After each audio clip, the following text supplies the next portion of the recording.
pumunta po noong December 5 ang ating Pangulo sa Davao del Norte. At ang pagpunta niya po roon, may kapakipakinabang, may kabuluhan na kung saan ipinamalas niya at ipinamahagi po nila ang mga land of title o mga titulo na matagal nang tinitirahan ng ating mga kababayan para mapanatili na pag-aari na nila ang mga lupang yan. Sana po ang aming handog ay makapagbigay sa inyo ng bagong simula. Naway gamitin ninyo ang pagkakataong ito upang palaguin ang inyong mga sakahan at itaguyod ang kinabukasan ng inyong mga pamilya. Magandang araw po at magandang gabi sa ating lahat mga kababayan, Luzon, Visayas at Mindanao at sa mga OFW. Napakaganda ng ating nakikita ngayon na kung saan kahit maraming pagbatikos, pagpuna, na kesyo allegation na wala daw ginagawa ang ating Pangulong Ferdinand Romualdez Marcos Jr. Na kung saan ito ang pinakaayaw. Ito ang ayaw ng mga anti-government, ng mga anti-Marcos, anti-pagbabago. Yan yung mga tao na gusto nila pinapahiya ang Pangulo. Ayaw nilang ibalita yung magagandang ginagawa ng ating Pangulo para sa ating mga kababayan. Na kung saan ang pinakamagandang balita rito, pumunta po noong December 5 ang ating Pangulo sa Davao del Norte. At ang pagpunta niya po roon, may kapakipakinabang, may kabuluhan na kung saan ipinamalas niya at ipinamahagi po nila ang mga land of title o mga titulo na matagal nang tinitirahan ng ating mga kababayan para mapanatili na pag-aari na nila ang mga lupang yan.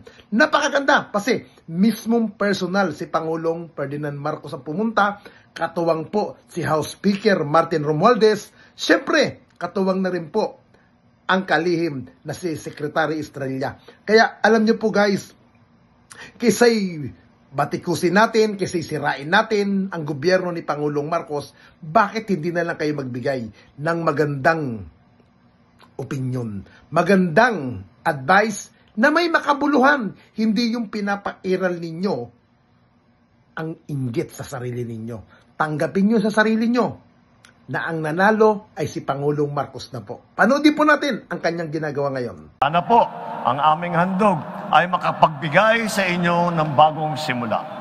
Naway gamitin ninyo ang pagkakataong ito upang palaguin ang inyong mga sakahan at itaguyod ang kinabukasan ng inyong mga pamilya at ng ating bansa.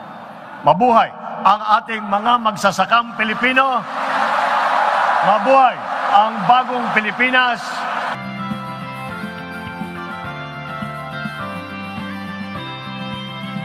Gaspar Rosane. Dapat ayusin, dapat lang maging tungkulin ng bawat mamamayan dito.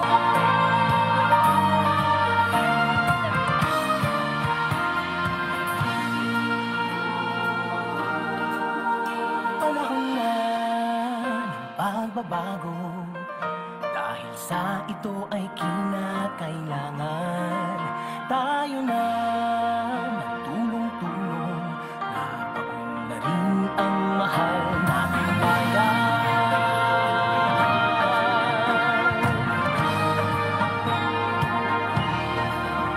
Panahon na ng pagbabago at iayos ang mga dapat ayusin. Dapat lang maging tungkulin ng bawat mamamayan dito sa atin.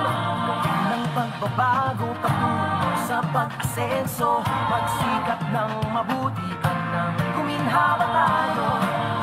Lumalaki natin sa mundo at ipamalas ang bagong Pilipino at bagong Pilipinas.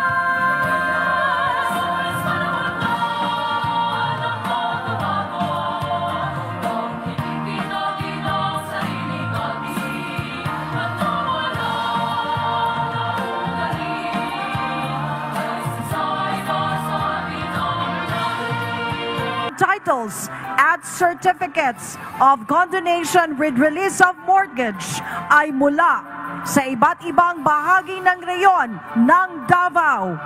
Una, ang 142 beneficiaries ng Certificates of Land Ownership Award na kinakatawan nina Pedro Tumanda Para,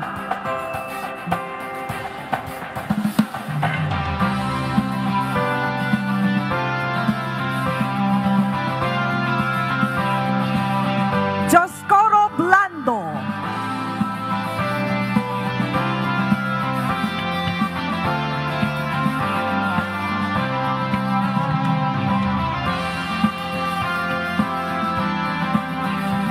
at Antonio Membrillos.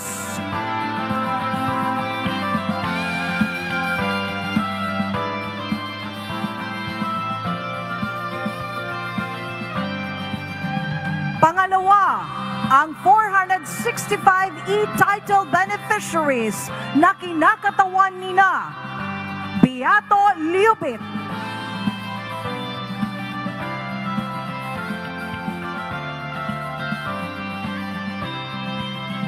Gaspar Rosane,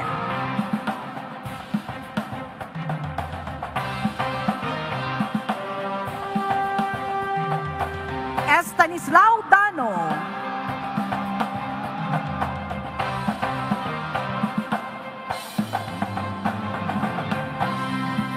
Cesario Quilisadio Jr.,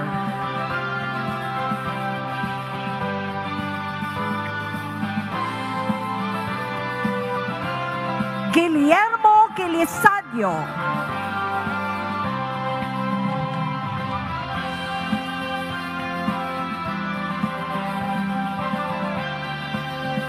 at Danny Dano. Pangatlo, ang 6,948 beneficiaries ng Certificates of Condonation with Release of Mortgage na kinakatawan nina Ernesto Bagtian,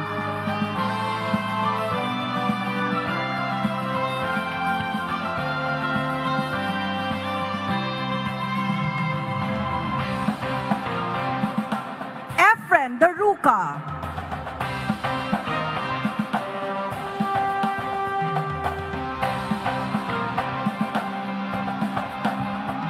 Joel Santillan,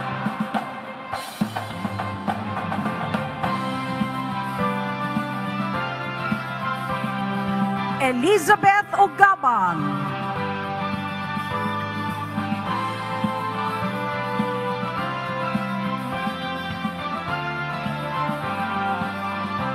Isidro Aniel,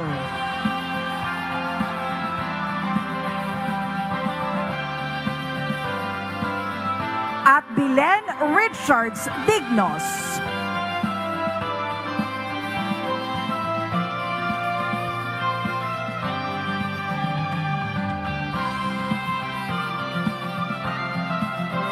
Maraming salamat po, mahal na Pangulo, at congratulations po sa ating Agrarian Reform beneficiaries.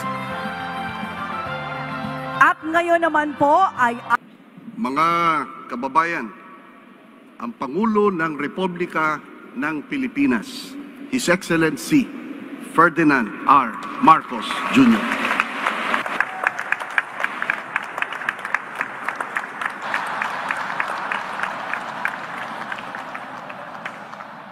Maraming salamat sa ating kalihim ng Department of Agrarian Reform, Secretary Conrad Estrella, sa kanyang pagpakilala. Magsiupo po tayo. Ang isang cabinet secretary na tiga rito at siyang namamahala sa lahat ng mga iba't ibang problema na lumilitaw sa pamahalaan. Ngayon ay nandito siya upang tumulong dito sa ating pagbigay ng ating mga titulo at saka yung tinatawag na COCROM. Ating Secretary Anton Lagdameo, ang kalihim ng Mindanao Development Authority, Leo Magno, ang mga kinatawan ng pangalawang distrito ng Davao, ang kinatawan ng pangalawang distrito ng Davao del Norte, Representative Alan Dulali, at ang iba pang mga miyembro ng kapulungan ng kinatawan ng Pilipinas na nandito. Lahat present and correct ngayong araw na ito. Good to see you all. Matagal na tayo hindi nagkikita. Punong lalawigan ng Davao del Norte, Governor Edwin Jubaib at iba pang mga gobernador na nandito ngayon. Ang pangalawang punong lalawigan ng Davao del Norte, De Carlo Uy at iba pang mga vice-gobernador na nandito. Punong lungsod ng Panabo, Jose Relempagos at iba pang mga punong bayan na kasama natin ngayong umaga. At ang pinakamahalaga at ang pinakaimportante na kasama natin dito ngayon, kayo po, mga agrarian reform beneficiaries. Mga kasamahan ko sa pamahalaan, mga kababayan, maayong adlaw kaninyong tanan. Ang rehiyon ng Davao ay may espesyal na bahagi sa aking puso. Hindi ko po malilimutan ang mainit na suporta at pagmamahal na pinadama ninyo sa akin noong panahon ng kampanya at sa bawat na pagkakataon na mapupunta ako rito sa rehiyon ninyo. Dahil dito, masaya akong masaksihan ang patuloy na pag-unlad ng inyong lugar. Hangad ko na sa susunod na pagbisita ko rito ay pasisinayaan na natin ang Tagum City Bypass Road at ang Island Garden City of Samal Circumferential Road. Sa 2026 pa raw po matatapos, pero mas maganda kung mas maaga at pipilitin natin mas mabilis at mas maganda pa ang pagpapatayo na yan. Hindi lang po yan, inaabangan din ang pagbubukas ng Carmen Tagum City Coastal Road. Tiyak na makakatulong ito sa pagpapabuti ng sitwasyon ng trapiko at pagpapabilis ng galaw ng inyong transportasyon at pagpapaunlad ng negosyo, turismo, agrikultura. Mas bibilis ang biyahe ng mga produkto, mas magiging madali na ating maipaparating ang mga tourist spot tulad ng mga beach, mga ilog at mga parks dito. Lalo pa natin maitatampok ang angking talento ng mga Davaoenyo sa buong bansa at sa buong mundo. Para po sa kaalaman ng lahat, nag-organize po ang tanggapan ng Pangulo, katuwang ang Department of Education ng isang parole-making contest. Sa 148 pampublikong paaralan na lumahok, ang Panabo City National High School ang nanalo bilang second place nitong Pasko na ito. Ipinamalas ng mga estudyante ng Panabo City National High School ang galing, ang husay at pagkakamalikhain. Kaya naman, buo ang aking suporta sa lahat ng mga proyekto at programang naglalayon na maisulong ang pagpapalawig ng turismo, pag-asenso ng inyong rehiyon at pagkilala sa inyong galing. Itong araw po na ito ay isang patunay sa pangakong kong iyan. Narito ako upang ipamahagi ang mga sertipikong magpapalaya sa ating mga agrarian reform beneficiary sa inyong pagkakautang sa lupang pang-agraryo. Ang paggawad ng mga certificate of condonation with release of mortgage o yung tinatawag nating COCROM ay bahagi ng pagpapatupad ng isang bagong batas, ang New Agrarian Emancipation Act. Ang programang ito ay naglalayong gawing ganap na pagmamayari ng ng inyong mga sinasaka. Ibig sabihin, wala na po kayong iisipin na babayarang amortisasyon, interes o at iba pang mga surcharge. Sa madaling salita, lahat ng inyong utang burado na, limpyo na tanan.